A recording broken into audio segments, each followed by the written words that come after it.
Good evening and welcome to All About Money. I'm your host, Dhruv Tikekar.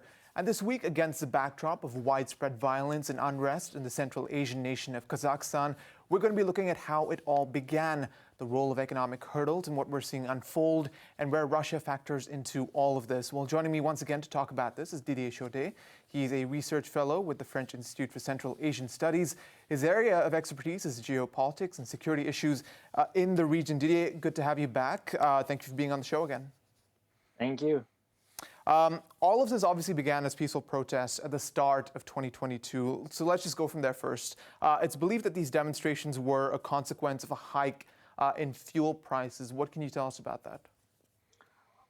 Definitely. Basically, the idea from the Kazakhstani government was to liberalize the prices on fuel.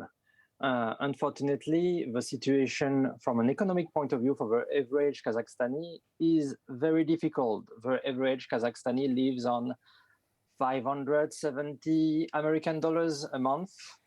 The situation has been pretty difficult with the pandemic. Before that, with the financial crisis of 2008, things are rebuilding from there slowly.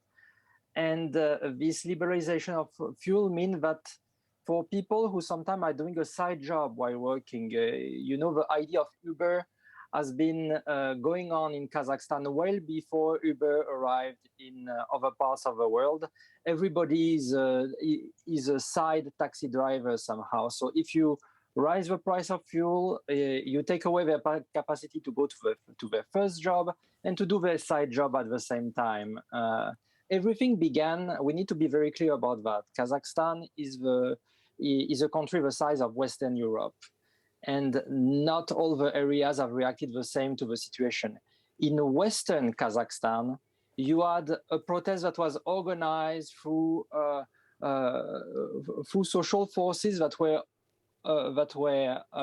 organized for a while to protest for their economic rights. What happened in Almaty is the consequences of local workers and workers who have come from the countryside to Almaty, who found themselves without job, who found themselves with more difficulties because of a pandemic, because of lockdowns in particular, and who got to a point of despair that has been expressed violently the last few days.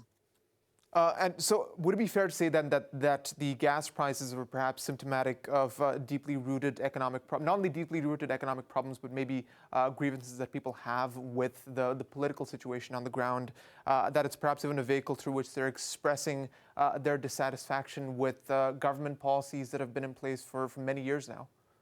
Oh, definitely. It is not a question of pointing fingers here. We are in a post-Soviet state. And when you look at Russia, when you look in Kazakhstan, when you look in many places that have been ruled by the Soviet Union in the past, the person in power can look tough on TV, but at the end of the day, it's somebody who is able to create an equilibrium between different forces, between different political and economic forces. And these economic forces, these economic elites, these political elites have access to the bigger piece of the pie, of course. But when the pie becomes smaller, it's more difficult to share with average people. The GDP of Kazakhstan is still strongly linked to the oil price, for example. And you had a lowering of the price recently at the end of 2020. It meant that the state had less money to help the less fortunate.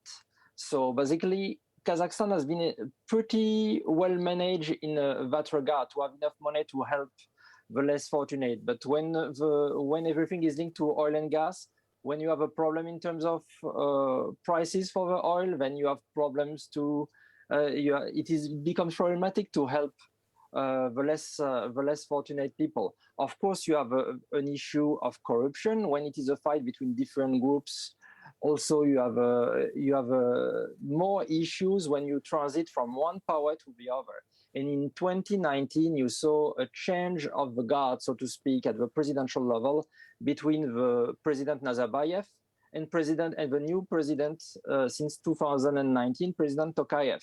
And each time you have a change in power at this level, no matter how good the president can be, you will have people around these presidents who are fighting to have a bigger piece of a pie. So the people around Nazarbayev have been fighting against the people around the new president. And today we can say that the people around the new president won. They used also this protest to gain more power. When President Tokayev pushed aside his government as an answer to the protester to show that he was listening to them, he also kicked away a big part of the old guard. You obviously touched on a couple of interesting points over there. I did want to start with Nazarbayev. He'd obviously been in power for 3 decades, up until 2019, as you'd mentioned. But he'd actually risen to power on the promise of offering stability, economic stability to people, especially in the wake of the collapse of the Soviet Union. So what went wrong over there? Because there obviously seemed to have been, one of the few states that actually did prosper for a while, or actually did manage to sustain some amount of momentum when it came to economic growth. So what exactly went wrong during Nazarbayev's reign, for lack of a better word? We need to be fair with Nazarbayev. It's true that in comparison to his colleagues from the former Soviet Union in other Central Asian states, he was a prime politician. If the USSR will have survived, most probably he will have he will have been at the top. He will have been the number one in the Soviet Union. He was an important political figure in the USSR, and in the 1990s, he has avoided the worst to Kazakhstan. Let's not forget, in Central Asia in the 1990s, you had a civil war in Tajikistan. We avoided another civil war in Uzbekistan, a revolt from the Fergana Valley that was wound up by Islamist groups in particular. Kazakhstan has avoided a civil war between its Kazakh majority and its Russian minority. And it is partly thanks to the work of Nursultan Nazarbayev. Now, as I told you, the way a post-Soviet state works is that you are in power and you need also to make sure the main forces, the main economic and political forces, also from the on the side of the illegal activities, are on your side, accept your rule. And it means to accept a certain level of corruption. It means to accept a certain level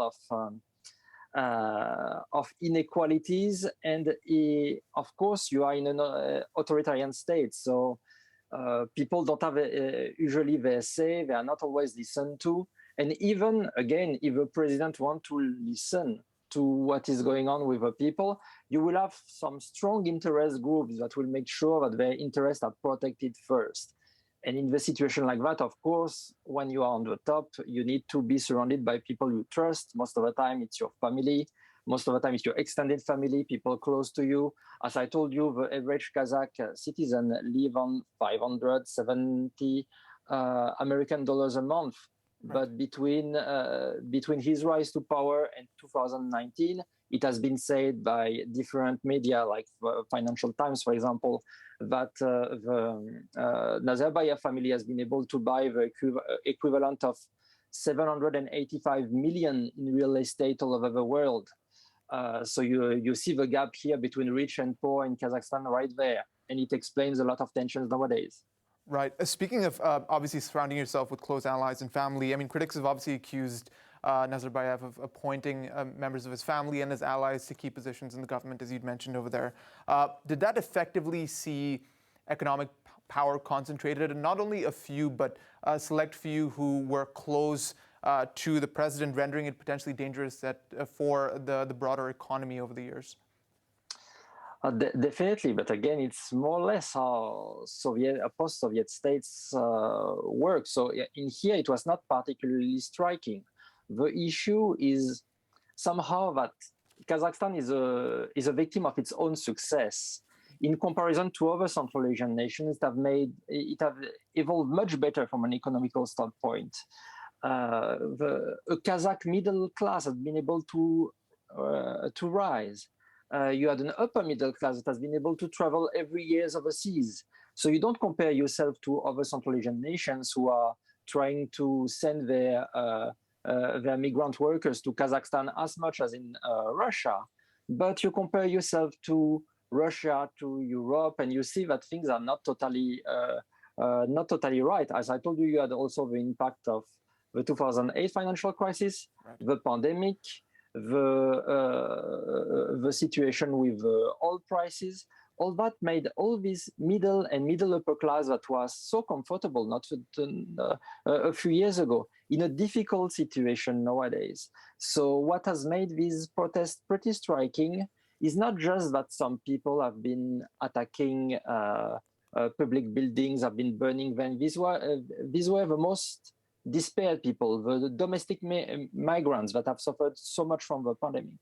But you had also support from the middle class, the middle upper class, people who usually were pro-regime because they were pro-stability. They saw what happened in Syria, they saw what happened in Kyrgyzstan. They didn't want that for their own country. But now we arrive to a point when some people are saying, because of our difficult economic situations, a change is in order. And if it happens by violence, so be it. That's why what has happened recently is also a big wake-up call for the Kazakh president and for people around him. There is a need of some redistribution. There is a need to relaunch the economic machine in a proper way. Right. There's a lot more to get to, obviously, over there, Didier, but we do have to go to a quick break. Stay tuned. We'll be right back.